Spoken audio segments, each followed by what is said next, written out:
Thank you for coming here today for our target for today, featuring Steve Snyder, who is here to talk about his father, Lieutenant Howard Snyder, and the crew of the Susan Ruth, and how Steve himself has been researching his father's story, and also tracing and walking in his father's steps, through his escape and evasion in Belgium and France and that sort of thing, which I just think is fabulous that he can, go to these places and, there's still, of course, people who remember and that sort of thing. So, welcome everyone. I'm Heather here, the Director of Education, and thank you for joining us today, and thank you, Steve, for coming to the museum again. I'm wearing my 306 Bomb Group shirt today in honor of your father and his crew, so thank you. Thank you, Heather. Well, I'm delighted to be back at the museum again to make a new presentation. I love the Mighty 8th Museum. As Heather mentioned, my book, Shot Down, The True Story of Pilot Howard Snyder and the Crew of the B-17 Susan Ruth. The first part of the book builds up to the day that the plane was shot down, and then the second half of the book is all about what happened afterwards. And I'm so blessed and so fortunate to know so much about what happened to my dad and each member of his crew. And not only that, but to know so much about many of the Belgian people that were involved in their stories, and really more significantly, so many of the locations where the events took place that are still there today that you can visit and see where history took place.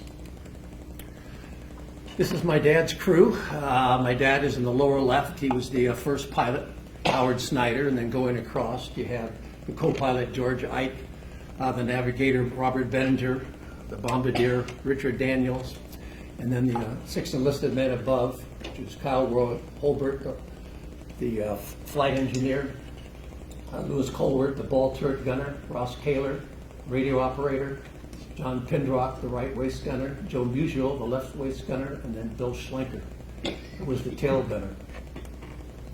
It was on a mission to Frankfurt, Germany on February 8th of 1944, where their plane was attacked by two German Focke-Wulf fighters. And it was shot down over the French-Belgium border. Right at the border. The southern Belgium is very rural, farmland, sparsely populated. And it was one of the pilots of those Focke-Wulf 190s was Siegfried Merrick, and you can visit his grave in Lamel, Belgium at the German War Cemetery. In the mid-'80s, they dug up his plane, and parts of his plane are contained in this little museum. It's in Monceau-en-Bréchy's, Belgium. And here you see one of the propeller blades. That's the propeller hub, the crankshaft. And the museum holds a lot of artifacts and memorabilia about the war and what happened locally. Also, my dad's Eisenhower jacket's in that little museum. The other pilot of the Focke-Wulf 190 was Hans Berger. And I was able to find Hans Berger. Fortunately for me, he became a translator after the war. So he speaks perfect English, and he gave me some wonderful insight that's in the book about what it was like to go up against the 8th Air Force. Basically, he was scared to death every time he went up to have to try to meet those bombers and those fighters. This is Hans with me at his apartment in Munich, Germany. I've been over there a couple times to visit him. He shot down 7 B-17s and 1 Spitfire, and he was shot down 3 times himself. He's wearing his fighter jacket there. You probably can't see his Iron Cross that he has on. And interestingly enough, of all the people that are involved in the shot down story, he's the only one who's still alive. He celebrated his 98th birthday on October 9th, just a little while ago. In visiting Hans, he showed me his photo album that has some amazing pictures of his career in the Luftwaffe and gun sight photos that he has targeted on B-17s or B-24s, which are very fascinating and pretty eerie. But one thing that was really unique is he showed me his logbook, his flight log, and in there he has his entry on February 8th, 1944, where he shot down a B-17, and then was shot down actually by the gunners on my dad's plane, and he had to bail out. but he made it through the war. The B-17 Susan Ruth was named after my oldest sister, who was 1 year old at the time my dad went overseas. It came down in the village of Mackinawas, which is just north of the French border, at the distillery farm, or the property of the distillery farm, and that's what the distillery farm looked like back in the day. This is what it looks like now. And then catty corner to that is a memorial that they erected to my dad and his crew in 1989. And my dad and the 3 other crew members that were still living at the time went over for the dedication. And like most World War II veterans, my dad didn't talk a lot about the war before this, but at the dedication ceremonies, he was reunited with all these Belgian people that hid him during the war, and visited these places where he was hidden, and that brought it all back, and he started talking about it. And then I made my first visit to Belgium 5 years later with my parents, and that's when it became personal for me, because I saw all these places. I've been to Belgium 6 times now. Here's the memorial a little closer up. It has 2 plaques on the front that has the list of the names of the crew, their ages at the time, and their crew positions on the plane. When the B-17 Susan Ruth was attacked, 2 of the crew were killed in the plane by the 20mm cannon fire of the 190s. On the left, you see Ross Kaler, the radio operator, and then Lewis Colworth, the ball turret gunner. This picture shows their bodies lying in a field right across from the distillery farm shortly after the plane came down.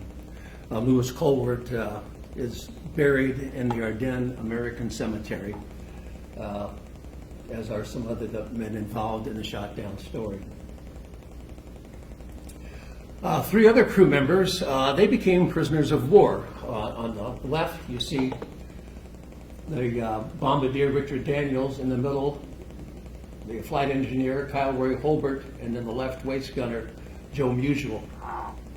Joe Musial had his foot almost shot off in the plane before he bailed out. He was picked up very quickly by the Germans, and as they were taking him to a hospital, they came across Richard Daniels on the left, who was just wandering aimlessly along this road. Richard Daniels, he had his bicep just shot apart and was severely injured. And so they took Daniels and Musial into the Dr. Trigo's medical clinic in Chimay, Belgium, in the town square. There's a church on one end, the 500-year-old church, and then a castle on the other, where they gave medical attention to Daniels and Musial. And the medical clinic is just on the left there. After that, they took them to St. Gilles prison in Brussels, where Roy Holbert also ended up. That's what it looked like then. This is what it looks like now, not too much different. And they stayed there for a short period of time, really scared for their lives, because that was a prison, regular prison, where they kept criminals and then members of the resistance that had been arrested. And while they were there, they could hear people being tortured, people being executed, so they were worried that they were going to be executed. But they weren't. They went on to various prison camps and so forth. Because of Joe Musial's and Richard Daniels' injuries, the seriousness of those injuries, they were repatriated back to the U.S. in early 1945, before the war ended. Roy Holbert, he went to Stalag Luft 4 up in Prussia, or Poland now, and he spent the remainder of the war as a POW, and he was involved in the 86-day Black March in early February. This is John Pindrock, the right race gunner. After he came down, the resistance picked him up, and they took him to the house of George and Nellie Delchorme.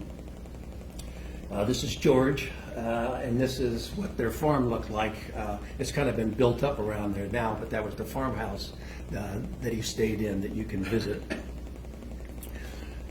2 other crew members, the co-pilot George Ike and bombardier Robert Benninger, they were picked up by the resistance and taken to the home of Esther and Valerie Fossette in Riez, Belgium. Stayed there for a short period of time, and then they moved to a resistance camp in Riez. This is what the camp looked like back then. they stayed there for a little while. There was a few other downed airmen there. There were some escapees from German prisoners of war camps. There were several men who were trying to evade being sent to Germany as slave labor. But on February 22nd of 44, that camp was raided by the Germans, and everyone split and spread out.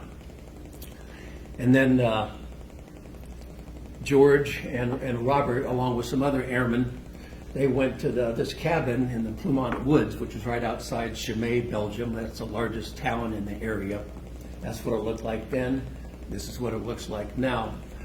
But because this location was so close to town, where there was a German garrison and a Gestapo headquarters, they thought it was too dangerous for them to stay there too long.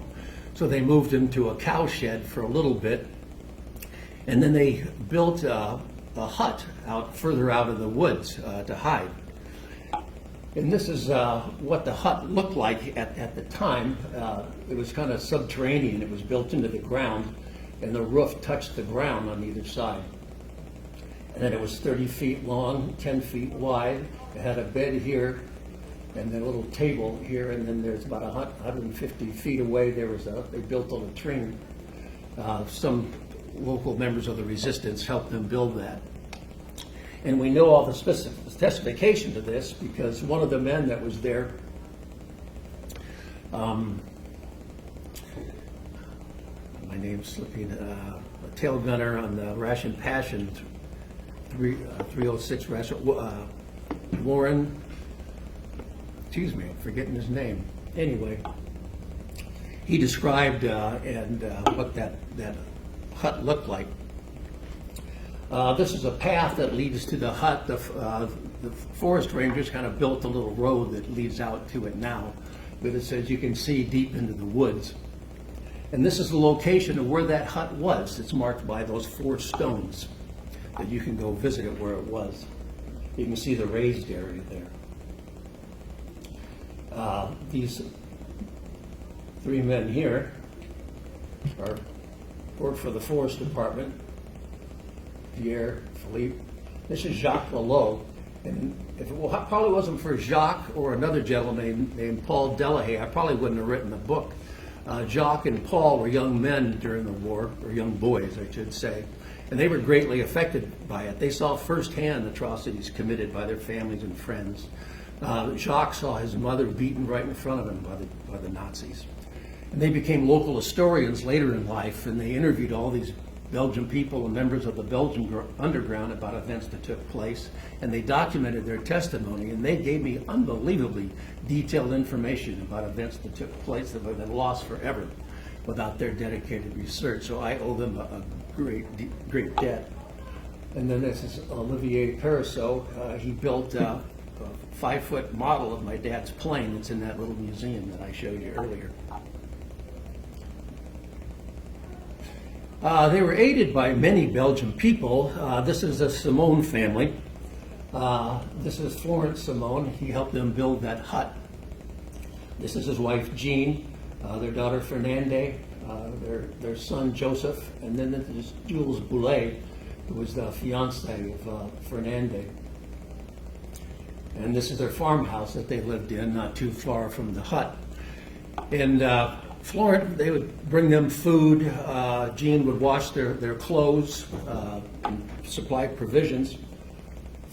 This is Jules Boulet house, which is just a short distance away.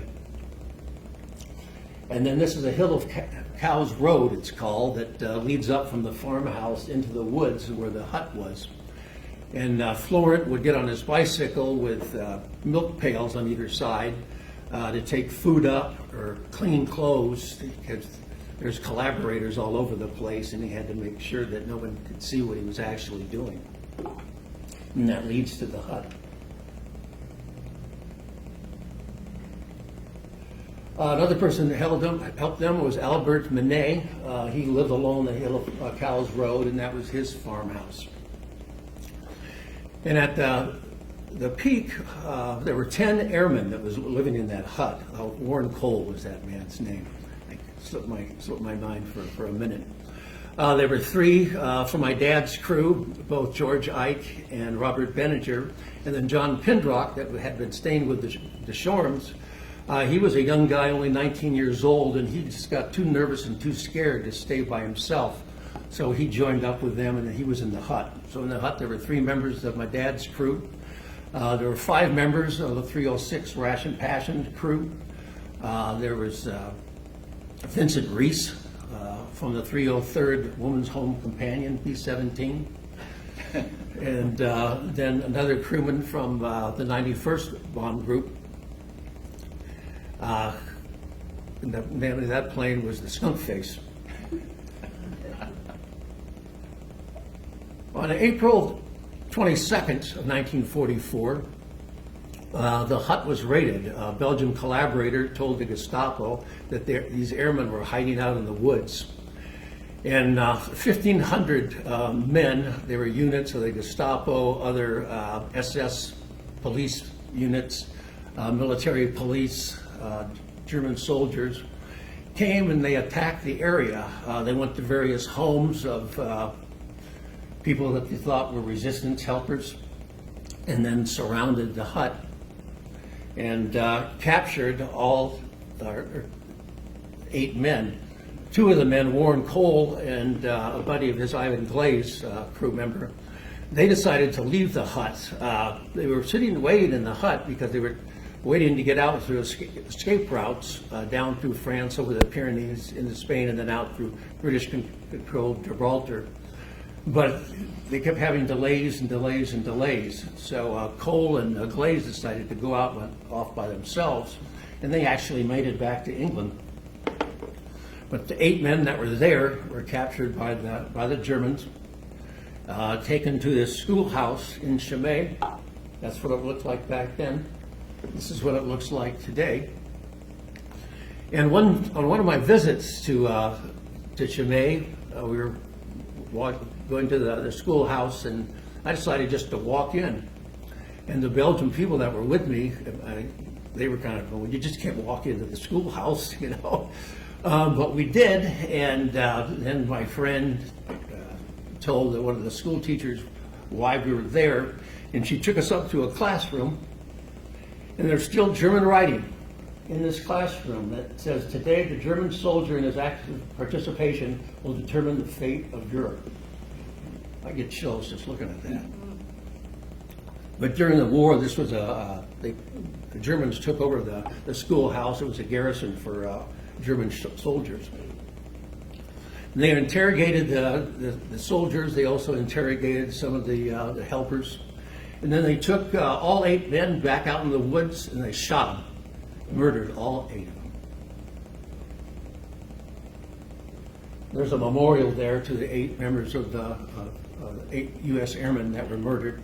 Also, the names of 2 Belgian helpers. That was Joseph Simon on the left, and Henry Fontaine, that were aiding them. They were sent to concentration camps and never heard from again. This is John Pindock's grave, and that's John Jamborski's grave, and that's in the Netherlands American Cemetery in Margraten. So 4 of the men that were killed at the hut are buried in the Netherlands. And then Billy Hewish and Vincent Reese grave there as well. This is my dad's tailgater, Bill Schlenker. He came down in France, and he was taken to the farmhouse of Marie Auget. That is Marie on the right with her fiance at the time. This was taken before the war started, right before, but he was captured in 1940 when the Germans first invaded the lowlands, and he spent the remainder of the war as a POW, but he did make it through the war, and they were married afterwards. And this is Marie Auget's farmhouse. It's now owned by her granddaughter. And Bill Schlenker was taken here. He spent a couple nights here in the basement. And this is the basement that he stayed in, and that's Bill's grandson standing in front of you. You can see how small the basement is, Brian Schlenker. But he didn't stay there long because he had some shrapnel wounds in his foot. It was rather serious. So they took him into the Chimay, into that medical clinic. They snuck him in through the back door, and they gave medical aid to his foot, and then snuck him back out. and then took him to the home of Josephine Calais in Chimay. This is Josephine, and with her two daughters, Giselle and Paula, and that's Bill. He celebrated his 20th birthday with them. And he stayed there the remainder for 7 months until the U.S. armies came up through France after D-Day to liberate the area. That's what it looked like back then. That's Paula and Giselle on the balcony there, and then this is what it looks like today. It wasn't just this house. It was this is part of it too. The Calais were a rather well-off family. They were merchants, and prior to the war, Josephine's husband thought that money wasn't going to be worth too much with the Germans coming in, so he spent all his money buying goods, food and things like this that would be worth something during the war as barter or trade. But the Germans came and confiscated everything he had, and he was so distraught that he hung himself and committed suicide. Down the street lived Ferdinand Delporte, a.k.a. Albert. He was head of the local resistance group in the area. And this is his home. It's just a few doors down from the Calais home. And this is now a restaurant in Chimay, but that's where the Gestapo headquarters was during the war. After my dad bailed out, he came down in these trees right at the French-Belgian border, and his parachute got hung up on the trees, and he was on the branches, and he was dangling 20 feet off the ground and couldn't get down. But fortunately for him, a couple young Belgian men, Henri Franken and Raymond Dervan, came to his rescue before the Germans got there. This picture was sent to him after the war by Henri Franken. These are the trees that came down. And picture sent to Henri Franken. There's over 200 time period photographs in the book, so you can visualize everything you're reading about. And then this is Henri Franken standing next to the tree that they helped him down. They told him to stay put because it was daylight. They thought it was too dangerous to try to move him during the day with German patrols combing the area. But that night they came back and got him, and they took him to the Dervan farmhouse. This is what it looked like back then. This is the Dervan family. This is Raymond Dervan, who helped my dad down out of the trees. This is his dad, Edmund, Edmund's wife, Ida, and then that's Raymond's sister and her husband. And this is what the house looks like today. And that house is in Belgium, and those trees are in France, so it's right at the border. He only stayed there one night because they thought it was too dangerous for him to stay there any longer than that with those German patrols in the area. So the next night, a Belgian customs officer, Paul Tilcan, came on a tandem bicycle to take him to a safer location. First, they went to the customs house in Mackinoise, which looked like that. This is what it looks like today. And then they headed out. It was the middle of the night, pitch dark, rainy. And they were pedaling the bicycle up a hill, and they got to a hill and they couldn't pedal it up anymore, so they started pushing it up to the hill. When they got to the top of the hill, they came to a building. This is what it looks like today. The back portion of this was not there back then. But the lights were on, music was playing, people were talking, laughing, and all of a sudden 2 German officers come walking out with these 2 young girls. One of them puts his arm around my dad and asks for a light for a cigarette. Well, my dad couldn't speak German, he couldn't speak French yet then, so he was petrified, but Paul knew what they wanted, so he lit the guy's cigarette, and they let my dad and Paul go on their way. My dad said they were too drunk, or schnockered, as he put it, and too interested in these young girls to pay much attention to a couple guys pushing a bike up in the middle of the night. And after that, he was moved from place to place to place. How long he stayed at any given location depended on how brave the people were who lived there and how dangerous the Belgium underground thought it was for him to stay there. He might spend one night at one location or 6 weeks at another location. Initially, Paul took him to the home of Mr. Sohi, who was the bailiff of Chimay, and then he was moved quite a few miles away to Charleroi, where he stayed with numerous people. This is Charles Shelton here. That was his home. The portion on the left stayed with him for a while. This is Jack and Eva Martin. He stayed with Eva Martin and her two daughters. Her husband Jack was actually an officer in the British Army during World War I. And before they could get out of Belgium, the Germans captured them, and they arrested Mr. Martin, took him to a prisoner of war camp, and they did all these medical experiments on him. At the end of the war, he went back to England and was in hospitals for lengthy periods of time. But he had cancer, which they thought was from all the chemicals that they injected into his body, and he died at a rather young age. This is the Martin house, which looks like today. My dad also stayed with Jeanette Godin for a lengthy period of time. That's Jeanette here, and also with Ghislaine Bayou and her husband Maurice. That's Maurice. And this is their home in Charleroi. On one of my trips back there, we were standing outside taking pictures, and the man who lives there opened up the upper window and said, "May I help you?" He could speak English, and we said, "Yeah, my dad was hidden in that house during the war," so he was quite interested in that. Came down, and I was showing him all these pictures that I had of the house and so forth, and I showed him this picture of my dad inside. And he goes, "Oh my goodness, that wall covering is still there today." So I tried to take my picture. Against it, I didn't do a very good job of posing, the same as my dad, but amazingly enough, that wall cover is still in that house 75 years later. And then this is the backyard, which pretty much looks the same today as it did then. Here's my dad. He wore a beret quite a bit back then. They're trying to blend him in with the locals. And then this is Ghislaine Bayou. This is Mimi Gabriel. She was 16 years old. That's Mimi's mother. They lived next door. And Mimi helped my dad learn French. She could speak English, so they had played cards together, Monopoly, do crossword puzzles, and that's how he learned to speak French, conversational French. This is another couple, Albert and Amy Cools. Sent to my dad after the war. You see my dad's picture on their mantle there. And after a while, my dad got tired of hiding. He was almost discovered several times, and they're described in the book.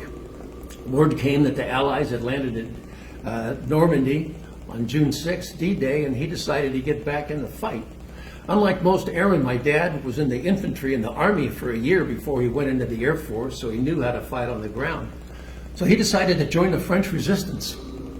And his helpers tried to talk him out of it because it was so dangerous. He could die fighting against the Germans, or if they had captured him, he would have been shot on the spot as a terrorist. But he convinced Amy Cools to take him across the border into France. Well, that was the Cools house. This is Amy and my dad. They rode bicycles across the border. First of all, though, they went back to the Franken farm where he stayed because they had to make arrangements to join the Maquis.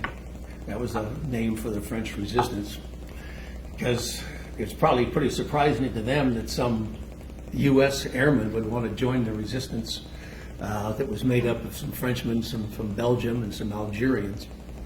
But he stayed in this room here.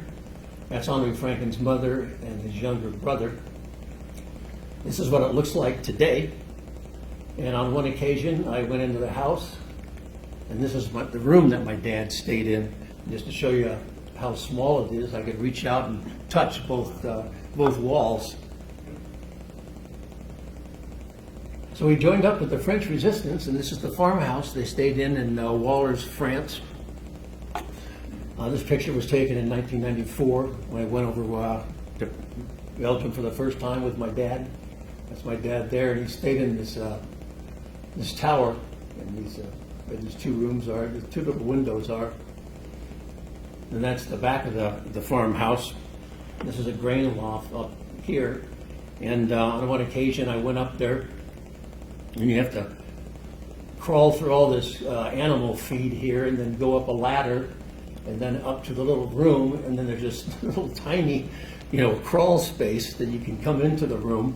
That's me coming in the room, and then this is me. That's my son, youngest son, Clayton. That's the owner of the farm. This is where my dad stayed. And on one occasion, he looked out those two little windows in the front and saw a German patrol coming up the road. So he jumped out the back of the window here where I'm standing and hightailed it into the woods so he wouldn't be captured. And there are several encounters that the French resistance group had with the Germans that are described in the book. Basically, they attacked convoys, they sabotaged railroads, disrupted communication, assassinated German officers. So there's some pretty exciting and thrilling things that he was involved in there. And then 7 months after he bailed out, word came that there were U.S. troops in the nearby village of Trelone, France. So he walked into the town square, went up to an army major. Actually, it was an element of Patton's Third Army, which had come up through France after D-Day. They interrogated him. Once they were satisfied he was legit, he hopped a ride on a convoy taking German prisoners to Paris, and then hopped on a transport to get back to England, where he sent a telegram to my mother saying, "Is that sweet little chin still up, baby? Back at base, fit as a fiddle, will write, bank the money. Love," because he had all that back pay coming from missing in action for 7 months. And then he was sent back to the U.S. because the Air Force had a rule that if you were shot down and aided by the underground, that you couldn't go back into combat, because they thought if you were shot down a second time and captured and tortured by the Germans, you'd give up the identity of people that helped you the first time. The only exception to that rule was Chuck Yeager, who personally met with General Eisenhower and talked him into letting him go back into combat. So my dad went back to the States and became a B-17 flight instructor for the remainder of the war, where he was reunited with my mother, Ruth. This is Susan Ruth, after his plane was named after. And then this is Nancy, my other sister, who lives in Atlanta. She was born while my dad was missing in action. So he didn't know whether he had a boy or a girl until he got back to England. My dad brought back a number of items from the war. This is his armband that he wore when he was fighting with the resistance. This is his llama pistol, a Spanish llama that he used when he was fighting with the resistance. This is a German belt that he took off a Waffen SS tank sergeant when he was fighting with the resistance. It says, "Loyalty is my duty," on the belt buckle. So my dad was one of the lucky ones. 5 of his crewmates came home, but 5 of them did not. 5 of those 26,000 men who died in the 8th Air Force. And the brave young men who fought and died for freedom, their sacrifice must never be forgotten. It's our duty to remember. Thank you very much.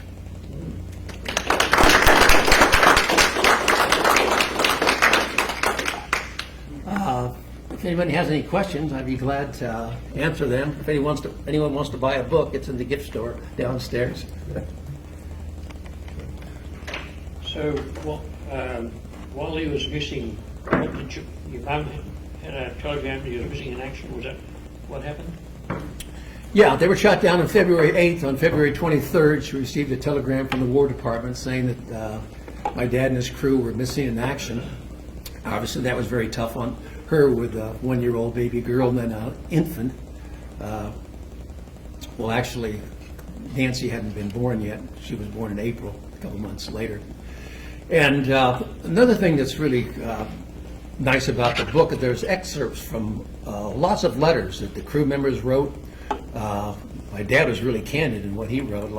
He talked about what missions were like, what life was like on the air base, what life was like in England and London at the time, escapades of him and his crew.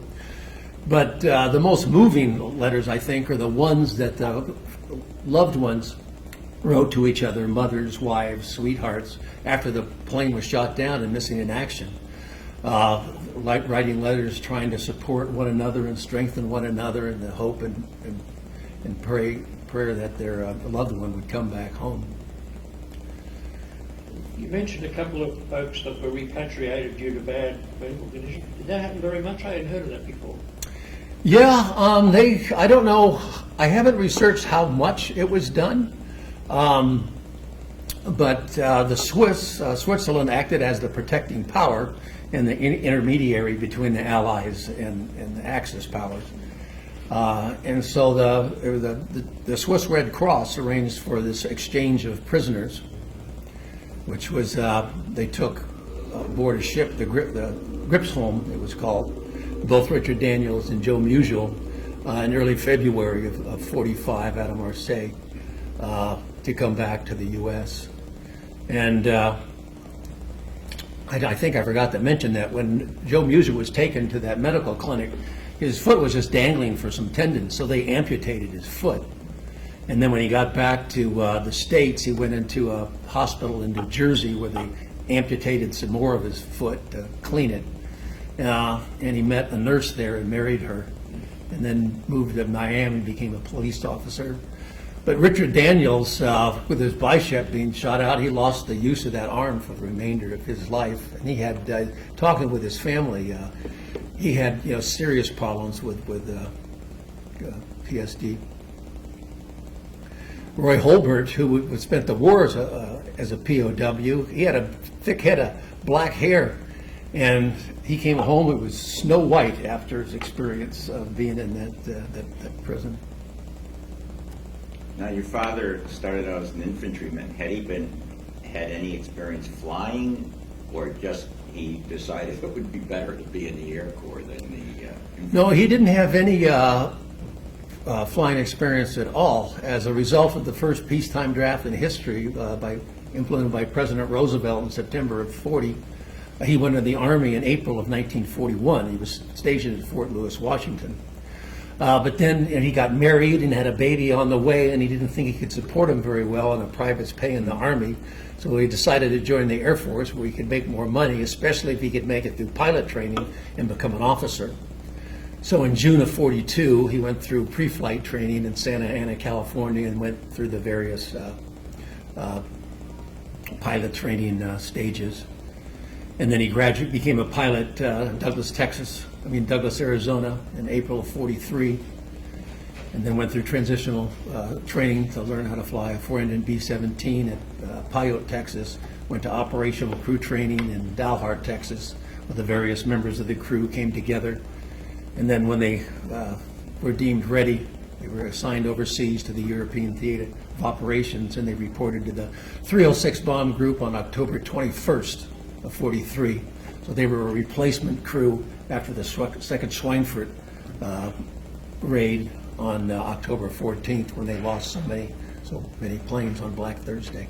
How many missions had he flown before he was He was shot down on his 8th mission.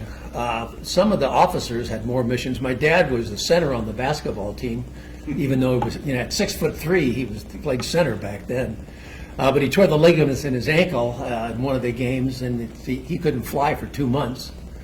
So some of the other officers on the crew had 11, 12 missions, but then some of the gunners on his crew only had 5 or 6.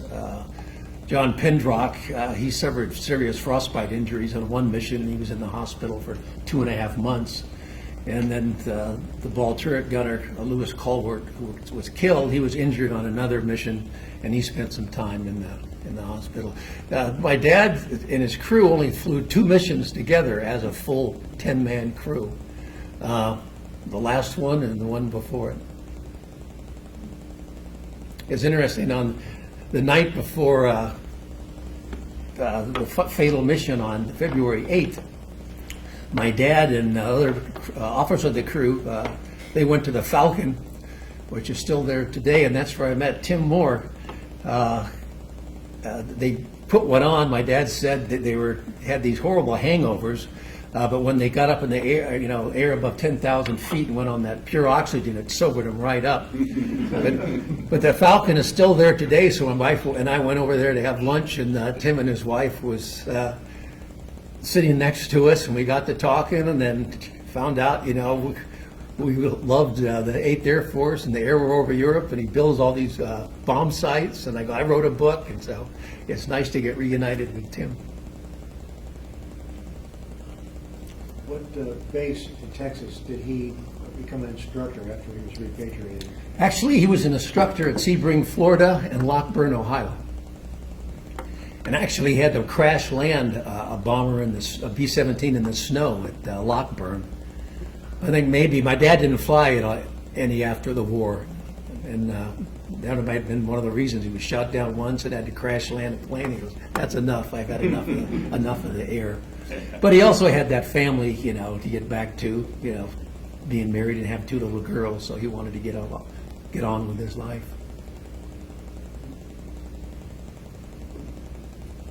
Well, thanks a lot for coming. I appreciate it.